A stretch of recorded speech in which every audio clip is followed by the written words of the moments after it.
କାନ୍ଦି କାନ୍ଦି ବେହୁସ ହେଲେ ରୂପା ଆଉ ତାଙ୍କର ପରିବାର। କାହିଁକି କାନ୍ଦିଲେ? କ'ଣ ପୁଣି ଗୋଟେ ଦୁଃଖର ପାହାଡ଼ ତାଙ୍କ ମୁଣ୍ଡ ଉପରେ ଆସି ନଦୀ ପଡ଼ିଲା କି? ନା ଆଉ କିଛି ମ ରିସେଣ୍ଟ ତ ତାଙ୍କ ଜେଜେଙ୍କ ଜେଜେ ଶ୍ୱଶୁରଙ୍କ ଦେହ ଖରାପ ଥିଲା। ଏଇଟା ତ ସମସ୍ତେ ପ୍ରାୟ ଜାଣିଛନ୍ତି। ପୁଣି କାହିଁକି କାନ୍ଦିଲେ? ଆସନ୍ତୁ ଆଜି ଆପଣମାନଙ୍କର ଅତି ପସନ୍ଦିତା ଆଉ ଚାହିଦା ରୂପା ପିଣ୍ଟୁ ଖୁସି ଏକ୍ସପ୍ରେସ୍ ବିଷୟରେ ଆଉ କିଛି ନୂଆ ତଡ଼କା ଜାଣିବା। ତ ମତେ ଆକ୍ଚୁଆଲି ମୁଁ ଭିଡ଼ିଓ ବନେଇଲା ବେଳକୁ ଆଗକୁ କହିବି ଭିଡ଼ିଓର ଶେଷ ନିଶ୍ଚୟ ରୁହନ୍ତୁ। ଜସ୍ମିତା ରାଉତ ଆର୍ଟ୍ସ ଏକ୍ସେଟ୍ ୟୁଟ୍ୟୁବ୍ ଚ୍ୟାନେଲକୁ ସବସ୍କ୍ରାଇବ୍ କରିବା ପାଇଁ ଜମା ବି ଭୁଲନ୍ତୁନି। ଆଉ ଲାଇକ୍ଟେ ତ ନିଶ୍ଚୟ ଭାବେ କରନ୍ତୁ। ହ୍ୟାଲୋ ହାଏ ନମସ୍ତେ, ଭଲ ହେଇଥାନ୍ତୁ ସମସ୍ତେ। ଆଶା କରୁଛି ଆଜିର ଭିଡ଼ିଓଟା ଆପଣମାନଙ୍କୁ ବହୁତ ହି ଏଣ୍ଟରଟେନମେଣ୍ଟ ହବ। ବାକି ଆଉ ବି କିଛି ସସ୍ପେନ୍ସ ଆପଣ ଜାଣିପାରିବେ। ବହୁତ କିଛି ରୂପାଙ୍କ ଅତୀତରେ କ'ଣ ଘଟିଥିଲା, ତାଙ୍କର ବର୍ତ୍ତମାନ ଏବେ କେମିତି ଚାଲିଛି ଆପଣ ସମସ୍ତେ ଜାଣିଛନ୍ତି। ବାକି ଅତୀତରେ କ'ଣ ଘଟିଥିଲା କ'ଣ ଆପଣ ଜାଣିଛନ୍ତି କି? ଆଜିର ଏ ଭିଡ଼ିଓରେ ଆପଣମାନେ ଜାଣିବାକୁ ପାଇବେ। ତ ରୁହନ୍ତୁ ଭିଡ଼ିଓରେ ଶେଷ ଯାଏ। ନିହାତି ଭାବେ ଆଜି ଆପଣମାନଙ୍କୁ ସବୁ ତାଙ୍କର ପର୍ଦ୍ଦାଫାଶ କରିବି ଆଉ ଆପଣମାନଙ୍କୁ ସବୁ କିଛି ଜଣାଇବି। ତ ଚାଲ ତ ଡେରି ନ କରି ବେଶୀ ବକ୍ ବକ୍ ନ ହୋଇ ଆପଣଙ୍କର ଅତି ପସନ୍ଦିତା ଭିଡ଼ିଓଟାକୁ ଷ୍ଟାର୍ଟ କରିଦେବା। ଦୁଃଖର ଖବର ଜାଣିବା ପୂର୍ବରୁ ଟିକେ ଏଇ ଭିଜୁଆଲ ଦେଖି ଆପଣମାନେ ବି ଟିକେ ହସି ଦିଅନ୍ତୁ, ଠିକ ଅଛି? ମୁଁ ଟ୍ରାନ୍ସଫର ହେଇଗଲିଣି ଏବେ।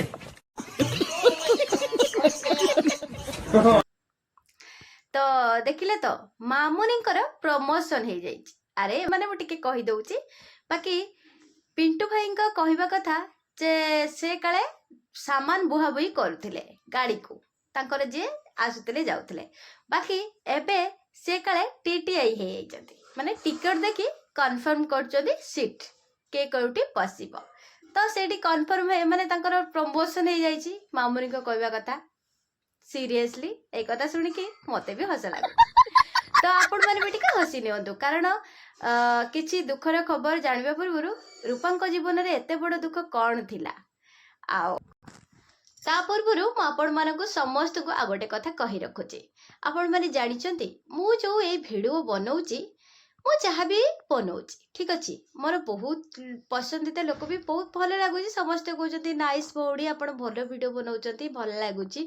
କିଛି କିଛି ଅଛନ୍ତି ଚାଲି ଆସୁଛନ୍ତି, ଏଇ ଆମେ ତମକୁ ଏଇ ନିଜ କଥା ନିଜେ ବୁଝ। ଆଉ ମୁଁ ନିଜ କଥା ବୁଝୁନି, ନିଜେ ଇଏ କରୁନି, କ'ଣ ଆପଣମାନେ ଆସୁଛନ୍ତି ବୁଝିବା ପାଇଁ?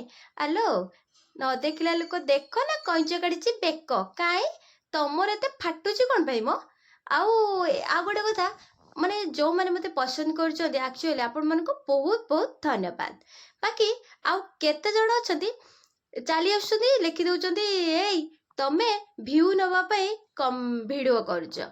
ତ ମୁଁ ଭିଉ ନେଲି, ତମର କ'ଣ ହେଲା?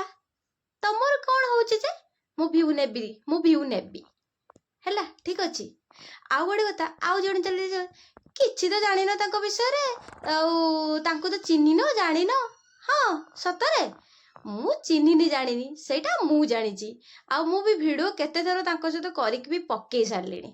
ଏଇଟା ବି ତ କିଛି ଡାଉଟ୍ ନଥିବ। ତ ମୁଁ ଚିହ୍ନିନି ବୋଲି କେମିତି କହିପାରୁଛନ୍ତି? ପଛ ଭିଡ଼ିଓରେ ଯାଇକି ଦେଖନ୍ତୁ, ମୁଁ ଚିହ୍ନିଛି କି ଜାଣିଛି କି କିଛି କ'ଣ କରିଛି। ତାଙ୍କ ସହିତ କେତେ ଥର କଥା ମଧ୍ୟ ହେଇଛି, ହେଲେ ନା ସେଗୁଡ଼ା କ'ଣ ବିଶ୍ୱାସ ପଡ଼ୁଛି? ସେ କହୁଛନ୍ତି ମାନେ କ'ଣ କହିଯାଉଛନ୍ତି। କମେଣ୍ଟ ତ ବହେ ଖଣ୍ଡେ ଆସି ଲେଖିଦେଇ ଯାଉଛନ୍ତି। ଆଉ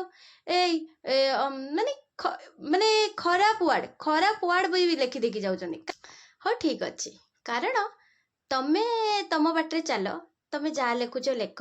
ମୋର କିନ୍ତୁ ଏମିତି ବନେଇବାର ଅଛି, ଠିକ ଅଛି। ମୁଁ ମୋର ବନେଇବି।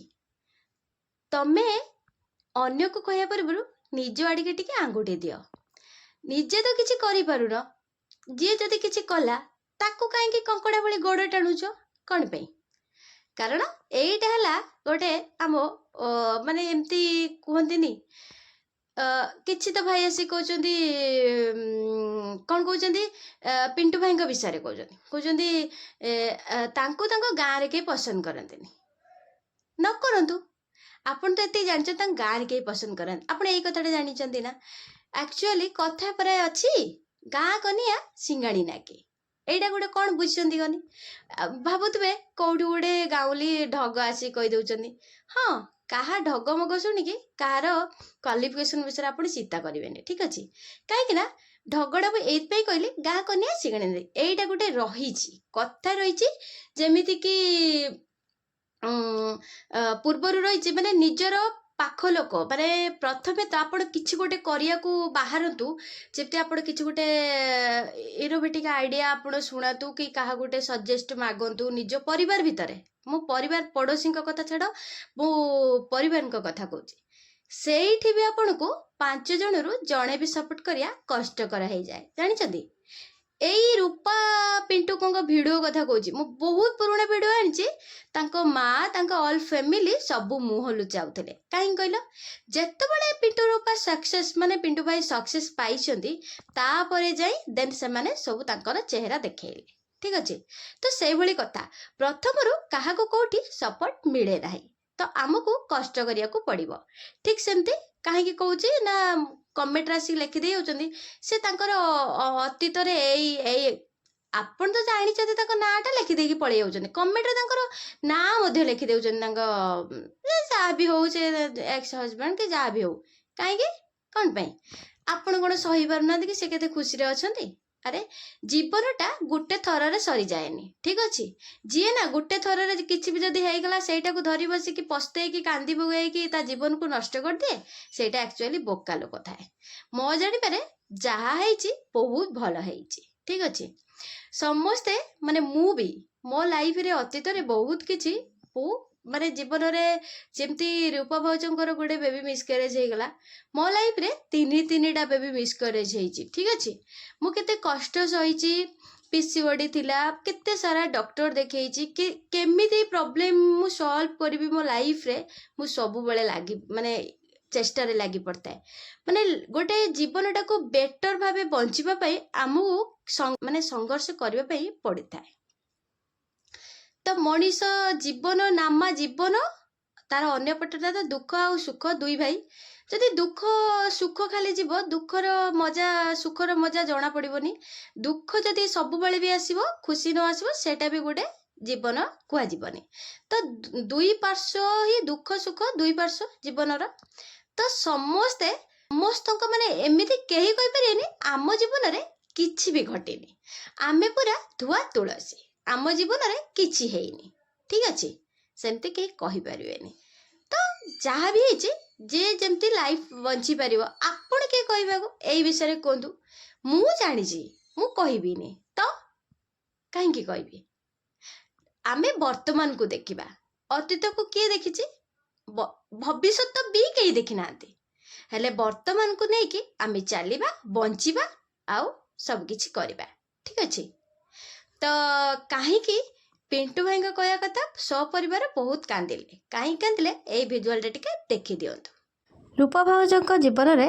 ଏତେ ବଡ଼ ଦୁଃଖ କିଛି ବି ଆସିନାହିଁ କାରଣ ଏତେ ସୁନ୍ଦର ପରିବାର ତାଙ୍କ ସହ ଅଛନ୍ତି ତ ସେ ସବୁବେଳେ ସୁଖରେ ହିଁ ରୁହନ୍ତି ତାଙ୍କ ବଡ଼ ନଣନ୍ଦ ଆସିଥିଲେ ମାନେ ତାଙ୍କ ଜେଜେଙ୍କ ଦେହ ଖରାପ ଥିଲେ ସେ ବିଦାୟ ବେଳେ କାନ୍ଦୁଛନ୍ତି କାରଣ ସେ କେତେ ଭଲ ଦେଖନ୍ତୁ ହିସାବ ଦେଖି ଜାଣିପାରୁଥିବେ କାହିଁକି ନା ତାଙ୍କ ଘରର ଯୋଉ ବଡ଼ ଦିଦି ଆସିଥିଲେ ଯେତେବେଳେ ବି ସେ ଆସୁଛନ୍ତି ଯାଉଛନ୍ତି ସମସ୍ତେ କାରଣ ରୂପା ଭାଉଜ ସେମିତି ଜଣେ ଭାଉଜ ଯାହାକି ନଣନ୍ଦକୁ ବିଦା କଲା ବେଳେ ସେ ରହିପାରୁନାହାନ୍ତି କାନ୍ଦି ପକାଉଛନ୍ତି ତ ଏଇଟା ହେଲା ତାଙ୍କ ଦୁଃଖର କାରଣ ଆଉ ସେମିତି କିଛି ଦୁଃଖର କାରଣ ନାହିଁ କାରଣ 2-3 ମାସ ତଳେ ତ ବହୁତ କିଛି ଦୁଃଖର ମାନେ ବହୁତ ବଡ଼ ଦୁଃଖ ତାଙ୍କ ଉପରେ ବିତି ଯାଇଥିଲା ତାଙ୍କେ ତାଙ୍କ ବେବି ମିସକ୍ୟାରେଜ ହେଇଥିଲା ତ ପୁଣି ନେକ୍ସଟ ତାଙ୍କ ଜୀବନରେ ସବୁ ହସ ଖୁସି ଆସୁ ବହୁତ ଆସିକି କହୁଛନ୍ତି ଜେଲେସ୍ ଫିଲ୍ କରୁଛ ମୁଁ କିସ ଜେଲେସ୍ ଫିଲ୍ କରିବି ମ ସେମାନେ ମୁଁ ମାନେ ମତେ ମୋଟିଭେଟ ମାନେ ତାଙ୍କ ଭିଡିଓ ଦେଖି ମୁଁ ମୋଟିଭେଟ ହେଇଛି ସେମାନେ ମୋ ଇନ୍ସପାରେସନ କହିଲେ ଚଳେ ମାନେ ମୁଁ ତାଙ୍କୁ ଦେଖିକି ଏଇଭଳି ପ୍ଲାଟଫର୍ମକୁ ଆଗେଇଛି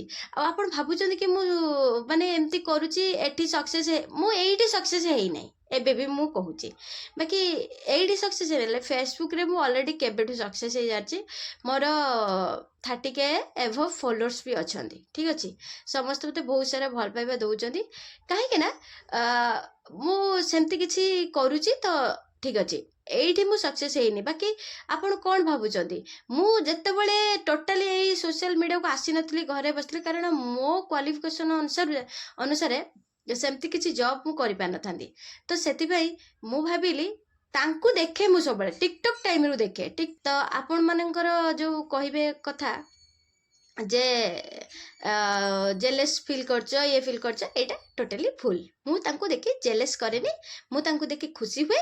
ଆଉ ମୁଁ ଭଗବାନ ତାଙ୍କୁ ଆହୁରି ଆଗକୁ ନିଅନ୍ତୁ, ବହୁତ ବହୁତ ଆଗକୁ ନିଅନ୍ତୁ। ଠିକ୍ ଅଛି। ଆଉ ଯେଉଁମାନେ ମୋତେ ବହୁତ ସାରା ଭଲ ପାଉଛନ୍ତି ବହୁତ ବହୁତ ଧନ୍ୟବାଦ, ଦିଲସେ ଧନ୍ୟବାଦ। କାହିଁକିନା ଆପଣମାନଙ୍କ ଭଲ ପାଇବା ଆପଣମାନଙ୍କର ଭଲ ପାଇବା ମୋ ପରିବାର ପାଇଁ ଆଶୀର୍ବାଦ। ମୁଁ ସତରେ ବହୁତ ମାନେ କଷ୍ଟରେ ଅଛି, ଜୀବନର ସଂଘର୍ଷମୟ ଜୀବନରେ ମାନେ ବଞ୍ଚି ଚାଲିଛି। ଆଉ କେବେ କ'ଣ ମୋ ଲାଇଫ୍ର କିସ୍ତି କାଦୁଅରୁ ମୁଁ ବାହାରିବି ମୁଁ ଜାଣିନି, କାରଣ ମୋତେ ତ ସେତେ ବି ଭଲ ପାଇବା ୟୁଟ୍ୟୁବରୁ ପାଉନି ମୁଁ। ତ ଦେଖାଯାଉ କ'ଣ ହେଉଛି। ତ ରହିଲି, ଜୟ ଜଗନ୍ନାଥ। ନେକ୍ସଟ ଭିଡ଼ିଓରେ ଦେଖାହବ।